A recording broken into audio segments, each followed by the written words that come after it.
కేటీఆర్ కు హైకోర్టులో ఊరట 10 రోజుల వరకు అరెస్టు చేయొద్దన్న హైకోర్టు. కేసు కొట్టేయాలన్న కేటీఆర్ వాదనను తిరస్కరించిన హైకోర్టు. ఏసీబీ విచారణకు సహకరించాలని కేటీఆర్ కు ఆదేశాలు. కౌంటర్ దాఖలు చేయాలని ఏసీబీని ఆదేశించారు. తదుపరి విచారణ డిసెంబర్ 27కు వాయిదా. బీఆర్ఎస్ వర్కింగ్ ప్రెసిడెంట్ కేటీఆర్ కు హైకోర్టులో ఊరట లభించింది. 10 రోజుల వరకు కేటీఆర్ ను అరెస్టు చేయొద్దని హైకోర్టు క్లారిటీ ఇచ్చింది. ఏసీబీ తనపై దాఖలు చేసిన ఎఫ్ఐఆర్ ను క్వాష్ చేయాలని కోరుతూ కేటీఆర్ హైకోర్టును ఆశ్రయించారు.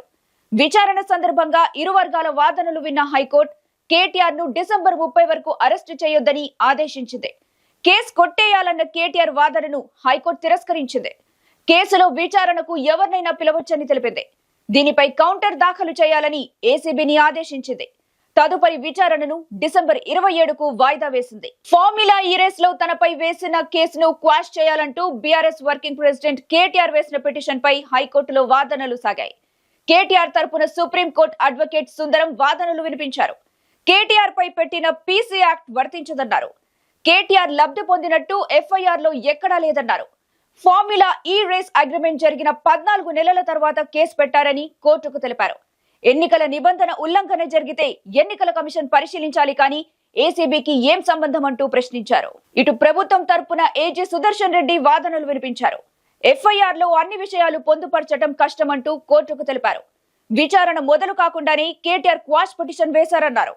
ఇరువురి వాదనలతో హైకోర్టు 10 రోజుల వరకు కేటీఆర్ ను అరెస్టు చేయొద్దని తీర్పు ఇచ్చింది. డిసెంబర్ 30లోగా కౌంటర్ దాఖలు చేయాలని ప్రభుత్వాన్ని హైకోర్టు ఆదేశించింది.